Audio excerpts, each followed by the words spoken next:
questions auto. J'espère que vous allez bien. Ça me fait plaisir d'accueillir mon ami Dave de 4x4 Setup. Dave, vous avez eu une mission. On vous a envoyé avec BF Goodrich tester le nouveau pneu, le nouveau KM3. L'utilisation de boue, l'utilisation hors sentier, un peu plus agressif qu'un KO2. C'est un pneu qui a une vocation très large. C'est pas un pneu qui est concentré seulement sur la boue, bien que c'est un tailleur qui est défini comme mode. Les gens de chez BF vous ont dit qu'ils sont totalement conscients que les gens s'en servent aussi pour faire du crawling et pour faire comme l'overlanding qui touche un peu à tous les types de terrain. Ils voulaient un pneu vraiment qui couvre tous les aspects du hors-route. C'est ce qu'on veut un peu aussi avec un pneu. On rencontre tellement de sortes de sentiers différents quand on sort. Il se met à mouiller, là, ça vient de se transformer en bain de boue littéralement. Puis si c'est sec, oubliez ça, c'est vraiment un sable dur aussi exact. des fois qu'on va rencontrer. Donc un pneu polyvalent, c'est très intéressant. Et là, vous avez eu la chance d'aller rouler ça.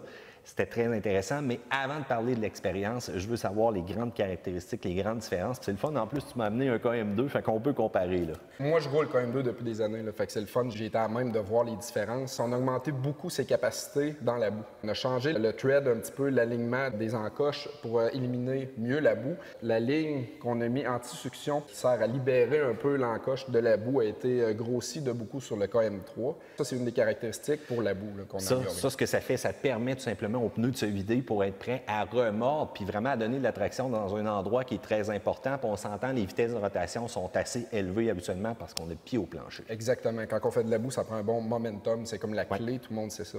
Alors, plus la rotation est rapide, c'est pas le temps d'arrêter. Le pneu se vide lui-même puis ça fait de meilleurs jobs. Parle-moi de l'angle sur le côté. Je remarque que c'est totalement différent. On a un angle qui est beaucoup plus agressif sur le KM3, là, vraiment au niveau de l'épaulement du pneu. Oui, on a parlé de ça à l'ingénieur. On nous a expliqué que l'angle était là parce que le flanc était un côté qu'on voulait beaucoup améliorer dû à la grande demande pour le rock crawling. L'angle est là pour aider le pneu, si on est sur un aspect pointu d'une roche, à se libérer de la roche afin de protéger encore là le flanc du pneu. Puis ça, le flanc, c'est très important parce que c'est là souvent que les crevaisons arrivent. On se rappelle, bon, le modèle KM2, c'était une belle amélioration qu'on pouvait faire avec le KM3. Puis BF, là, ont vraiment mis de l'investissement et de la recherche. On a utilisé des machines vraiment spéciales pour tester les flancs de ce pneu-là. Exactement. BF a fait affaire avec les ambassadeurs pour tester les pneus à très haut niveau. On parle de King of Hammer ou ceux qui font les sentiers plus avancés à Moab, justement pour essayer de ressortir un peu les points qu'on aimerait améliorer. Le flanc, bien sûr, sort beaucoup, surtout chez les personnes qui font de la trail un petit peu plus avancée, qui vont dessouffler le pneu pour avoir de meilleure traction. Donc, on a développé deux machines qu'on a fait breveter chez BF Goodrich. Une machine qui sert à faire une ponction dans le flanc, qui peut représenter un peu une branche ou une roche, peu importe, qui vient frapper le flanc du pneu. Et on a développé aussi une machine qui sert à faire un frottement continu. Donc, le pneu tourne en continu pendant des heures, pendant qu'on a un frottement continu au même endroit sur le flanc du pneu pour améliorer justement cet aspect-là. Ça représente bien quand tu t'es enfoncé dans une genre de lisière, puis que tu vas justement faire travailler le pneu, puis ça n'arrête pas de frotter à grands coups de roche sur le côté. Fait que déjà là, une bonne amélioration. On remarque aussi, vraiment au niveau de la semelle, les éjecteurs de cailloux. On s'est inspiré un petit peu du KO2 là, quand on regarde ça. Vraiment des cailloux qui ne resteront pas non plus à l'intérieur et qui vont tout simplement partir. Ça, c'est encore un gros avantage. Oui, exact. Chez BF, on a compris ce qui étaient nos forces, nos choses qui étaient très bien faites déjà sur les autres pneus auparavant. On a gardé les formules gagnantes, on a upgradé un petit peu les autres aspects. Mais ce qui était gagnant, comme ce que tu viens de nous mentionner, on n'a pas touché à ça, on a gardé ça comme c'était. Un autre, bon, pas nécessairement problématique, mais c'était restreint au niveau des dimensions. Qu'est-ce qu'on a fait là, pour régler ce problème-là? Écoute, tu m'enlèves les mots de la bouche. C'est une chose que je suis très content. Plusieurs personnes roulent des types de pneus avec un offset et plus compliqué à avoir des grandeurs. Cette année, BF a développé, dans le KM3, on va avoir 59 grandeurs disponibles. Wow. Donc, on parle de 90% du marché va être couvert dans les grandeurs de pneus pour le KM3. Là. Bon, moi, je te le dis tout de suite, parlons un petit peu d'appréciation personnelle. Bon, je ne les ai pas roulés très longtemps sur le Bronco. Je viens de les avoir. D'ailleurs, le voici, le projet Bronco. Vous allez avoir quand même un beau scoop. Et je dois avouer que pour la rue que j'ai fait, parce qu'on s'entend, on aime un pneu polyvalent. On aime un pneu qui va bien travailler dans toutes les sauces. Là, je te vole tes mots. Il n'y a pas de recette magique pour ça.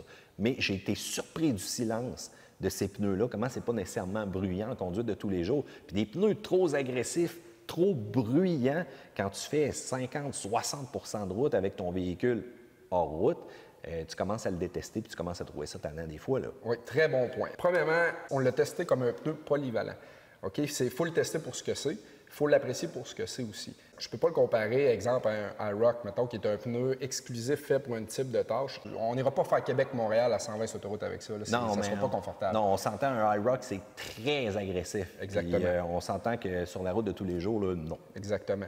Ce pneu-là est, selon moi, un des meilleurs pneus dans sa catégorie pour justement le tout usage. C'est-à-dire que je peux aller faire de la boue, faire une passe beaucoup plus rocheuse, embarquer ça avec la famille sur la route puis retourner chez nous à la maison. Comme tu dis, c'est extrêmement impressionnant. C'est silencieux sur la route, c'est confortable. C'est pas un pneu qui va apporter des désagréments dans un ou l'autre des aspects du sentier ou de la route qu'on va faire. Là. Oh, j'ai déjà une question. Est-ce qu'il y a le logo pour les pneus d'hiver? OK, je vous réponds tout de suite, c'est non en tant que tel.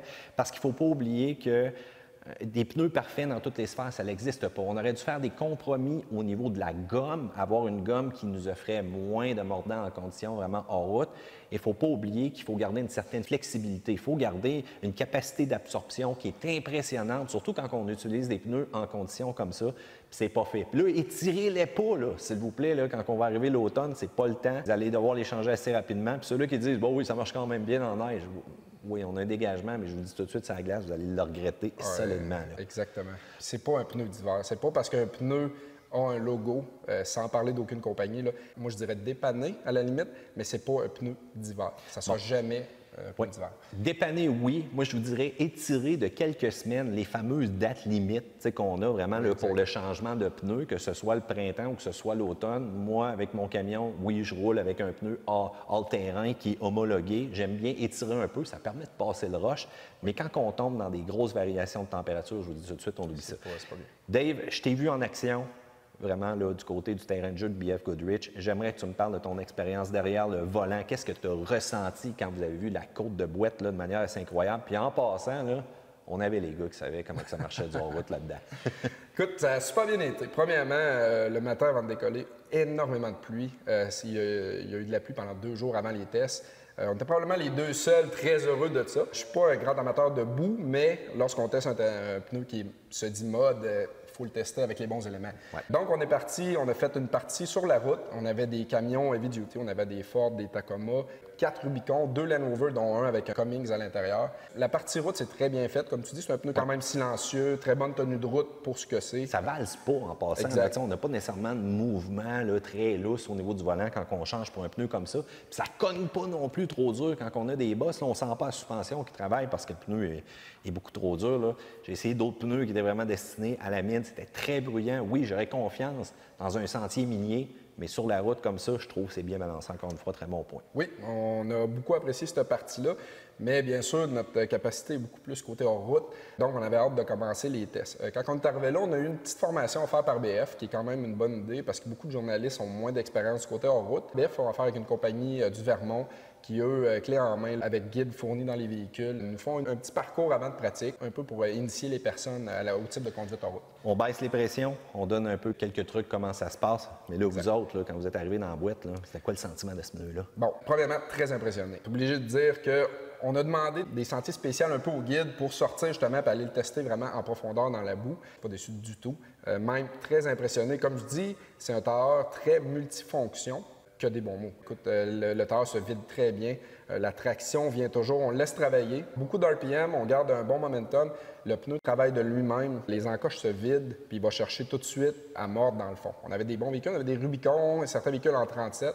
Donc, avec les lockers d'essieu, le véhicule travaillait très bien. Ça a donné beaucoup, beaucoup de plaisir. Puis on a été très impressionnés par ses capacités dans la boue. Parfait. En terminant, Dave, tu vas-tu switcher pour changer tes vieux KM2 puis y aller vers les KM3? C'est garanti. Je passe au KM3. Pour l'utilisation que moi j'en fais, c'est en ce moment, selon moi, le meilleur pneu que je peux avoir multi-usage pour ma famille, la boue, la roche, un peu tout. Numéro 1, ça, j'aime ça. Fait que je vous rappelle, les gars, si vous avez des Ford Honor, des FJ Cruiser, les Jeep, les nouveaux de ce temps-ci, justement, vous voulez un pneu un peu plus agressif, vous voulez aller vous amuser vraiment un peu plus loin, c'est fait pour ça. On peut penser à d'autres véhicules comme les F-150, les Nissan, la série Pro 4X qu'on a, peu importe, même les Chevrolet, les GMC aujourd'hui s'en viennent avec des AT4 qu'on appelle, donc des configurations qui sont plus agressives. Et ça, c'est un pneu qui est intéressant à mettre surtout sur un camion comme celui-ci. On s'entend si vous travaillez, si vous chargez.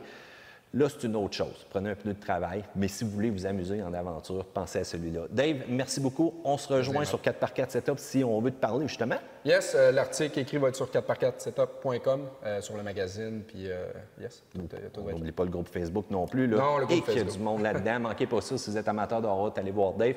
Quant à nous, à Question Auto, pouce en l'air parce que vous aimez cette vidéo-là. Abonnez-vous et surtout, on se dit à une prochaine, à une autre vidéo. Question